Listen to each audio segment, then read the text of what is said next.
Hi, welcome to Dr. Mix.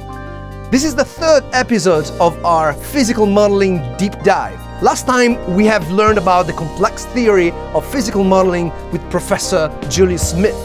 Now, let's bring that theory into practice. I'm thrilled to introduce to you Pat Scandalis, a fundamental figure in modern audio technology and synthesizer tech, who is also one of the brilliant minds behind GeoShred. This incredible instrument, which also uses the Swarm engine by audio modeling, is a perfect example of how physical modeling technology can be applied to create expressive, lifelike performances. Pat Scandalis will also show us his studio and tell us a few stories about synthesizers and audio tech.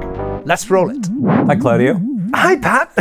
Great to see you. Good to see you. We have bumped before into one another, haven't we? At NAMM, I think? We had dinner at NAMM 2 years ago. Yeah, that's right. Right. It was nice.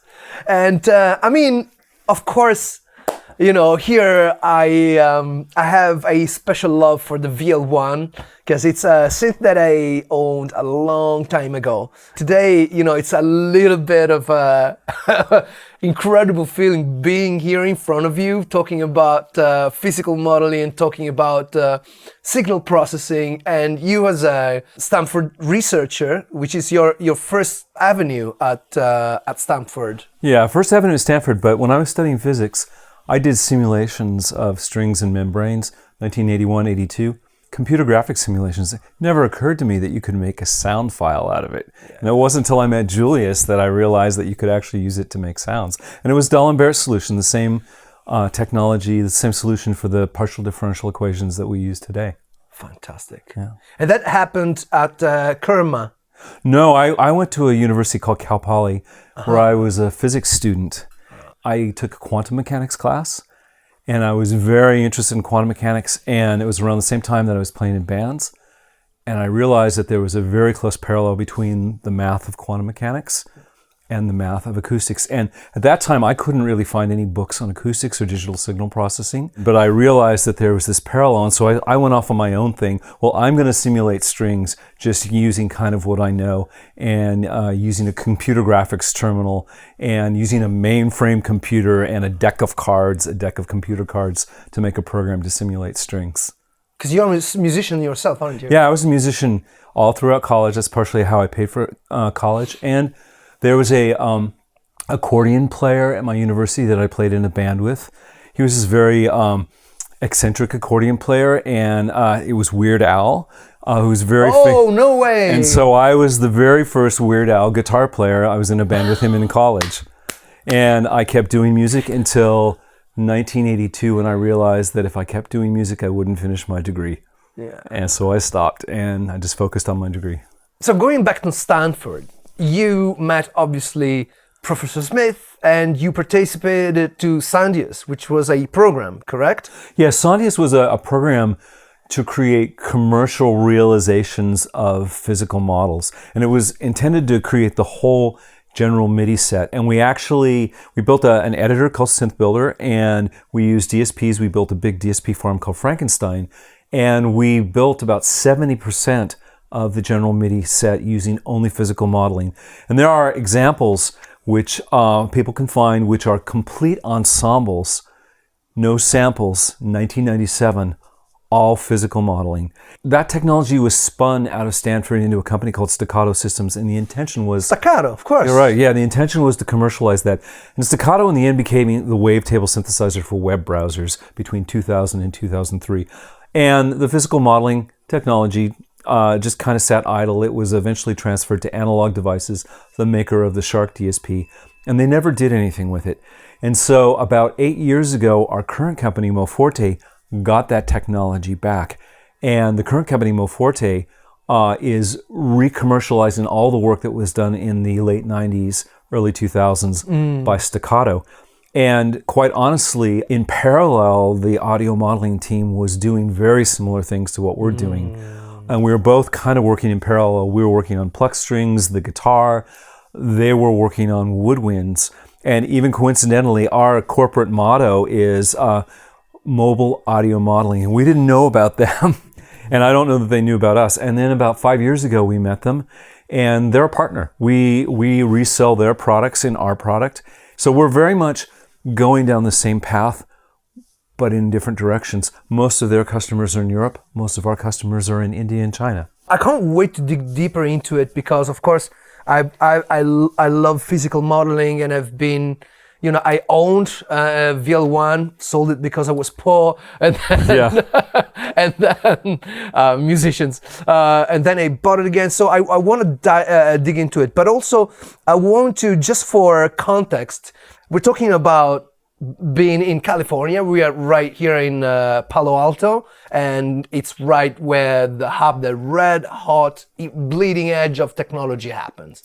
And you have quite a bit of experience because you've been working to semiconductor as well. Yeah, that's correct. I actually started my career writing software to design semiconductors.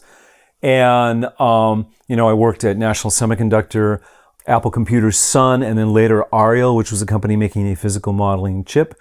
But I had this opportunity to go work as a researcher in physical modeling at Stanford, and who could turn that down? That was the most amazing opportunity. And everything's been different since 1994. That's a really unique position that you're in, being a musician and into the technology, but also into the entrepreneurship aspect of it, if you will. Yeah, that's correct. Our current company, MoForte, is our second spin-out company doing physical modeling technology. And the first one was a classic, spun out, got venture capital funding, wound up focusing on something that we didn't think was that interesting. MoForte is completely self-funded by us, and we're changing the world. We're creating the new instruments of the world. And we wouldn't be able to do that if we had venture partners, because they would be too focused on trying to make it least common denominator, something for everyone. We're making products for musicians. As I'm growing older, I'm understanding that when it comes to larger projects, you need funding. You need serious funding because this stuff is complex, time-consuming. That's true. We're using AI to compensate for that, though. So much of the code, we have a successful release, which much of the code was written by ChatGPT. Julius is using Claude heavily to write his next generation guitar model. I'm using ChatGPT heavily to write marketing copy. Our store, which is HTML, JavaScript, CSS, was completely re-implemented using ChatGPT. And as time goes on, we are using AI to try to take advantage of the fact that we don't have large employees, large funding. We're able to do the work of like a 20-person company with just the four of us. See, I'm not the only one who thinks that. Yeah. November 2022. That's when ChatGPT came out. Yep. First time, changed my life. Yeah. I do not function without it. Yeah, I don't function without it either. And we're in the midst of a very hard plug-in project right now. Claude is writing probably about 80% of it for us.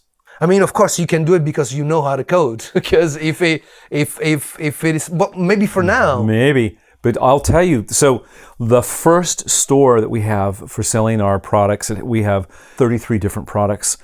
I wrote the first store in JavaScript, CSS, HTML, and it always had weird little problems, like you'd resize it and some box would be in the wrong place or something like that. And I would take weeks trying to figure it out.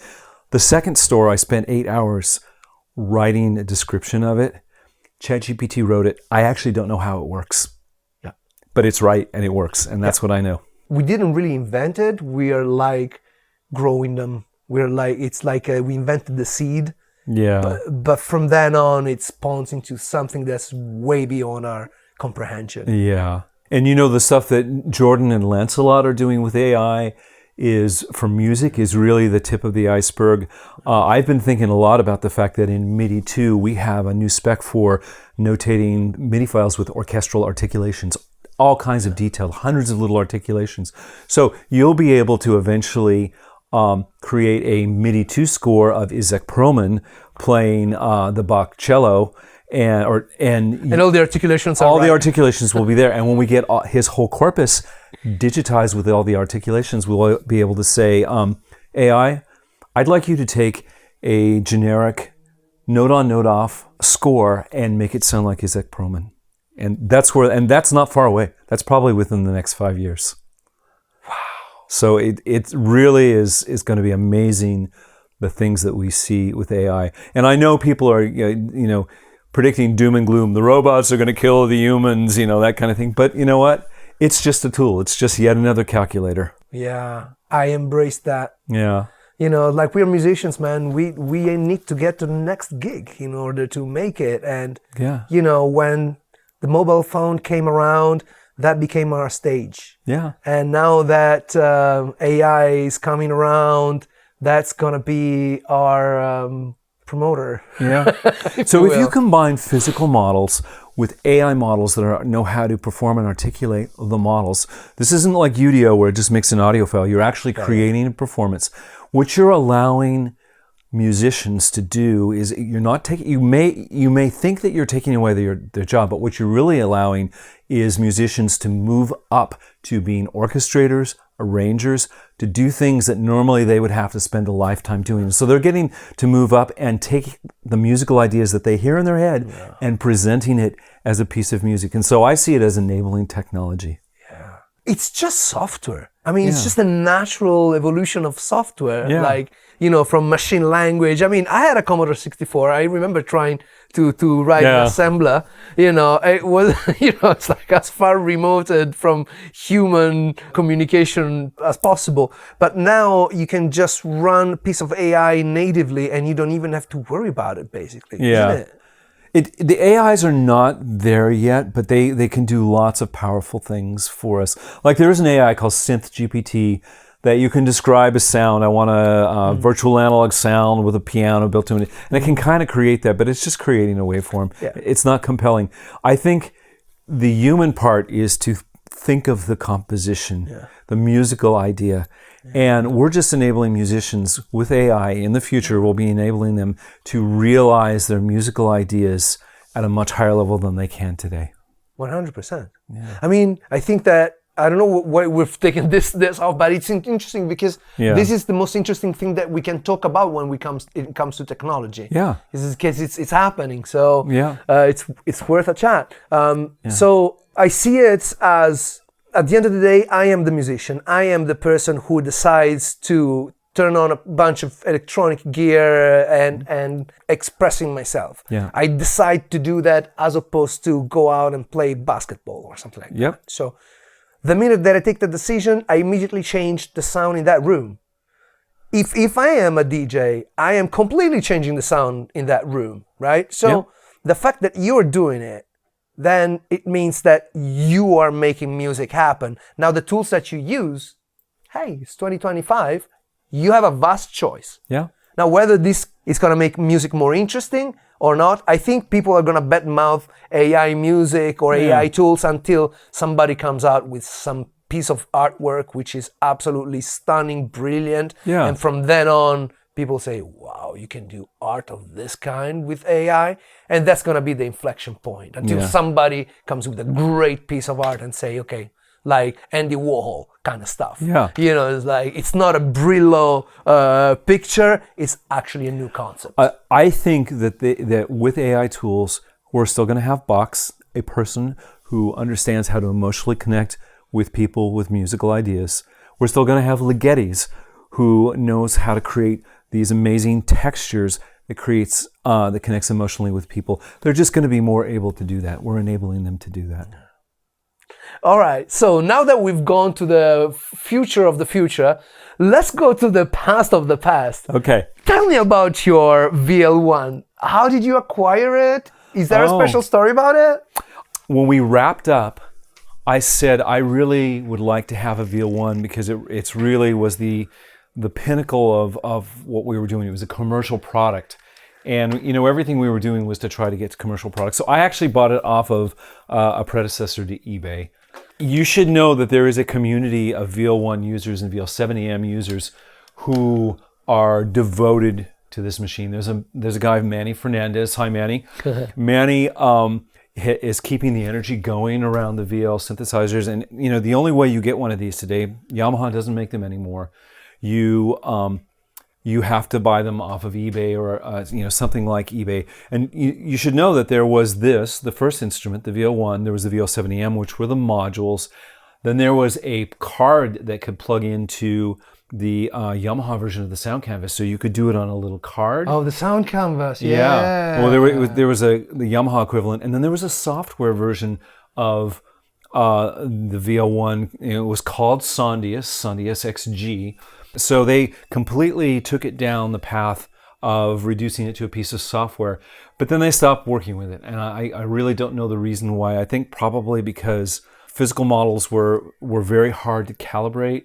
There are a few really good models on here, particularly the saxophone, the trumpet, and the shakuhachi. Yep. But that was kind of the limit of the scope. Now you get to audio modeling, and those guys have done the whole orchestra, and they're good. They're really good models. And so there was a gap there between around 2003 and 2012 where you couldn't commercially buy a really good physical model that you could express. And now you can go get an audio modeling SWAM.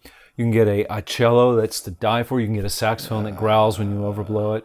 And those guys, particularly Stefano and Lele, have brought life to these physical models that were, sort of lost for a long time. Are you going to play something or not? I don't play it that well, but you should play it. All right, cool. Yeah.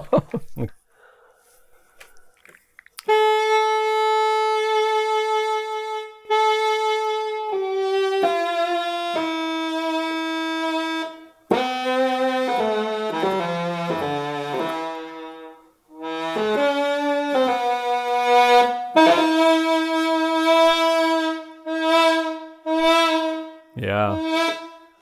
And this was an interesting instrument because there were 3 wheels, and there's also a little jack where you can plug in a headset. Oh, the breath controller. Yeah, the BC3. The BC2, 3. BC2 and BC3. Those headsets are still around. I think I still have mine. Yeah.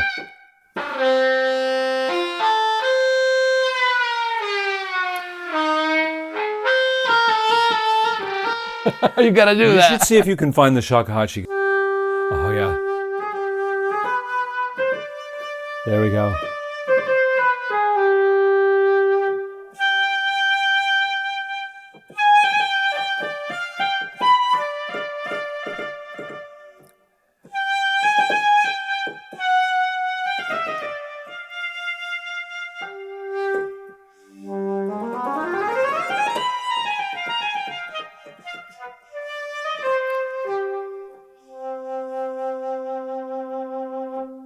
That was beautiful. Everybody wants a shakuhachi, and we still don't have one, a physical model of shakuhachi, but maybe this year we'll have one.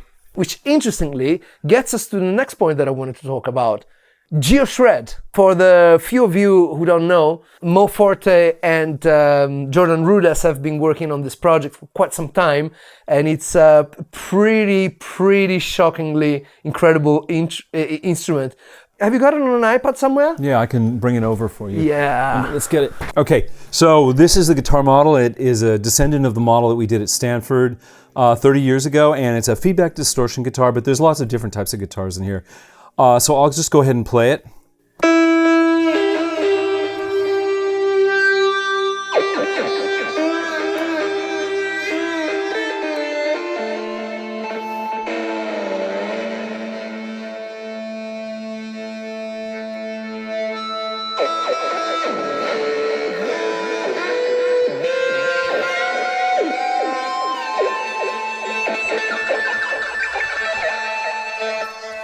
Wow, I'm amazed by like how this works harmonically.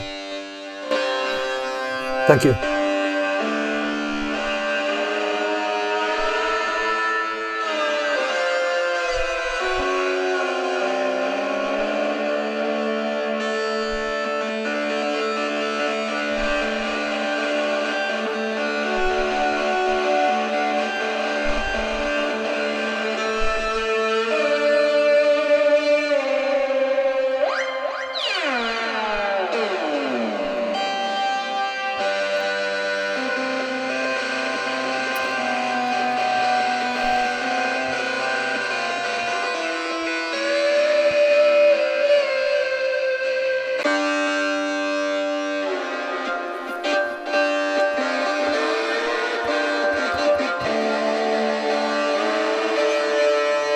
I like the geometry of this.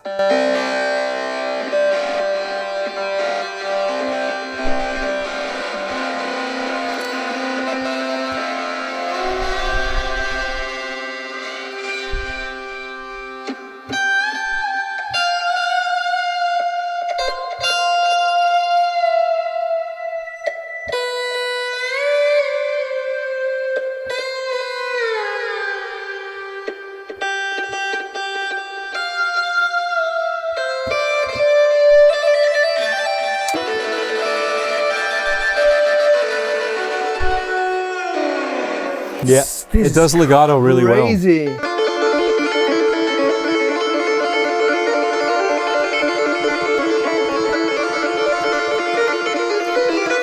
No way. Yeah.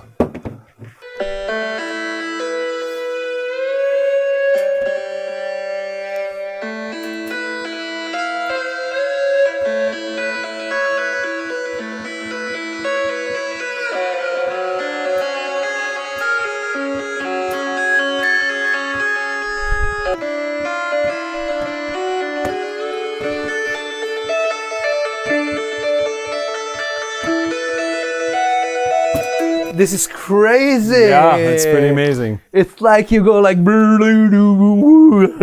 am I doing with my hands? Crazy. That sounds remarkable. Thank you. That thing is really playable. I've never felt this way about an iPad. You know, already the fact that I can touch multiple notes at the same time, bend them around, and it doesn't flinch, and it's reactive. Wow. That's the first experience that I have with the iPad. Yeah, there's some special things we've done to have it be super, super responsive, low latency. This is a problem with a lot of computer instrument apps, is that you tap them and then the sound takes a long time to come out. We've turned off most of the iPad's gesture handlers so that we can get super low latency, very responsive keyboard. I'm going to recommend you come back here and play this. You can get some good footage of this, and we'll. So this is the blues, and there's nothing, you can do nothing wrong with this blues. It's got a keyboard that all the notes are good, and I'm going to start another recording, and we'll go record, and I will just show you this. This would be really good if this was you. And so there's a backing track.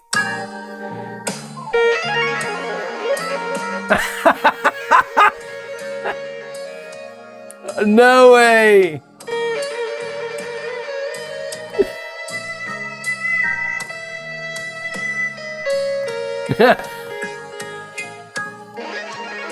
So Can I try that? You're gonna do it. So how do you play the backing track? That's your back. Yeah, the go. 2 tips. There's your backing track. Yeah. This is the root, and this is.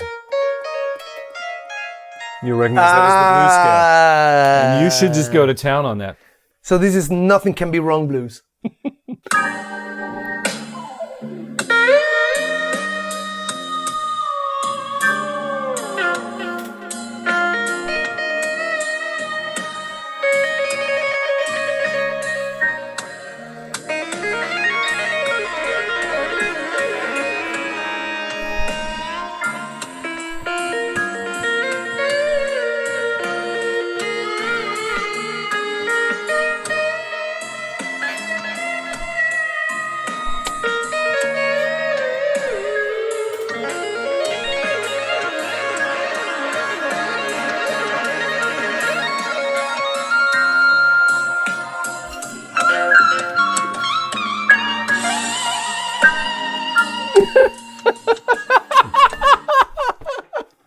I'm so impressed I cannot even begin to say. Where can people find out about this instrument here? Yeah, GeoShred is available in the Apple App Store as an iOS and iPadOS app. It's primarily an instrument if you get it from the Apple App Store on the iPad or iOS device, but you can also get it from the App Store for the Macintosh. And for the Macintosh, it's a plugin intended mostly for orchestrators and composers. And in a moment, I'll show you an 11-part physically modeled arrangement that was done, performed on GeoShred through the wire to the Macintosh, all physically modeled ensemble, no samples. Wow. And so it is both an instrument and an orchestration tool. Fantastic. That's Yeah. crazy. Listen, I don't know how to thank you for today. It was so educational. Listen, before I'm gone though, I would like to see your office around, because this is the birthplace of all of your companies, basically. Yes, yeah. So Both Staccato and MoForte were born here. that's correct. Yeah. So can you show me a bit around? Yeah, let's start right here. We're going to go in a loop. So right here is the VL-1, early physical modeling synthesizer. Really, this was the state of the art around 1994, and this is kind of the area that we were working around 94. Over here is a mini Moog. This mini Moog was used by one of the students at Stanford to do research on virtual analog synthesis. And then as we come around here, MIDI controller table. And here's the other MIDI controller table. This is our testing department, essentially. Wow. And we use all these controllers for testing GeoShred. And then back here, they're not turned on. There are two Next machines. No way. Wow. We did our initial research on this machine between 93 and 97. And this is what's called the White Next machine. It's a PC that runs NextStep, and it's called OpenStep. And we still have, on both of these machines, we have algorithms, some of which we have not harvested yet for use in GeoShred.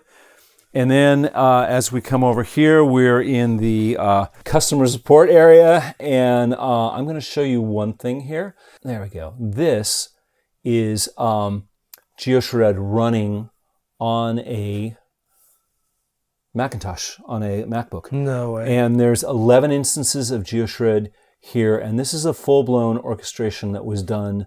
We have a special proprietary client-server protocol between the iPad and the Macintosh that we call GeoShred Connect, and it allows you to use the iPad running GeoShred as a MIDI controller, a three-dimensional MPE MIDI controller. And this is an 11-part arrangement that was done, played on GeoShred, recorded over here in Logic, and then articulated in Logic using the pen tool and all kinds of other tools. And let's just play it for a second so you can hear what it sounds like.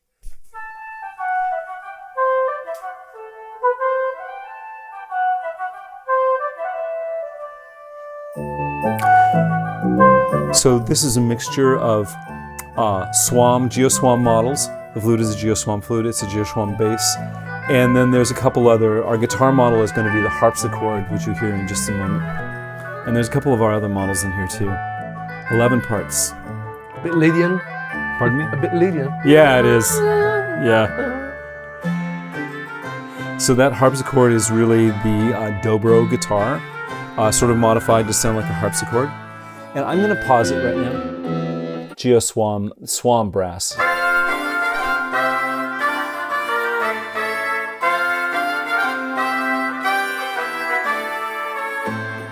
So basically what you can see here is using physical models, you can do full ensemble orchestral arrangements, all with physical models. This is using about 24% of my MacBook here. Only? I easily could have gone to 50, 60 instances of GeoShred. Wow, that's so cool. Yeah. We also did a car engine model. It was in this game, NASCAR 2000. Again, physical modeling, but it was a car engine. And this engine wound up being in a bunch of Electronic Arts race car games. And then there's another thing in here. The crashes are all also done by something that we did. It's a statistical model, so that every time you hit a wall, it doesn't sound the same. It's not like a recording. It's a bunch of little, it's almost like granular synthesis. It's a bunch of little pieces of crashes and destruction that are all sequenced using the wavetable synthesizer, the DLS synthesizer. Wow. That's mind-boggling. Yeah. Choral sitar guitar. Dan Electro Choral Sitar, yes. I found it at a garage sale. The woman who owned it didn't know what it was. And see the little plastic plaque up there? That wasn't attached. It had never been played. I got it for $200. Get out of town. No way. Yeah. This is a beautiful instrument to play. I was living in LA in 92, 93, 91, 92. And Guitar Center had one. And I remember it cost like, at the time, $700 or $800, which was like, actually, that choral sitar sat there at Guitar Center for 10 years. I remember seeing it there myself. They used to rent it out for sessions. And so you've heard on a lot of Steely Dan. Yeah, Backcheck Do It Again. Stevie used the chorals. There is a sitar, Stevie Wonder. There were only a handful of them in Los Angeles, and they used to get rented out all the time. And now you can buy a copy. But they were very rare for a while. And it's hollow, if I remember correctly. No, it's made of plywood. Plywood. This guy, Vincent Bell, made the Silvertone line of guitars for Sears Roebuck. Yeah, I remember. And these pickup covers were his distinctive design. There's this piece on the outside is a piece of chromed metal, but this part right here, it's a lipstick tube. No way. He bought a ton of these lipstick tubes, and he wound his own pickups. But the Sears Silvertone guitars are now considered to be rare. I mean, people will pay a lot of money for one. Yeah. My first electric guitar was a Silvertone with pickups exactly like that. It was the one in the case. With the amplifier built into the case? Amplifier built into the case. 2 pickups. Oh, I would die for one of those today. That's my first electric guitar. Yeah. Wow. Whoa. That's amazing. And in the United States, Thrifty Drugs, the drugstore Thrifty, sold these 2 guitars. They were called Thrifty guitars. And this one has a storied history. There used to be a very famous guitar store called Bettenon's Music in Los Angeles. And Saul Bettenon. And I went in there one day in 1978 and said, I wanted a guitar that I can rough up. And he said, I got one for you. He went to the bathroom, and out of the bathroom, he pulled this out of the bathroom, and it was unplayable. And I fixed it up so it was semi-playable, so that I could use it for to be Pete Townsend at the very end of the set. I had 2 of them. You can see the other one over there, too. I can't find the neck for the other one. It's lost over time. Pat, I don't know how to thank you. I think, you know what I think? That whilst I have both of you legends here in the studio, why don't we take a selfie together? Yeah, let's do that.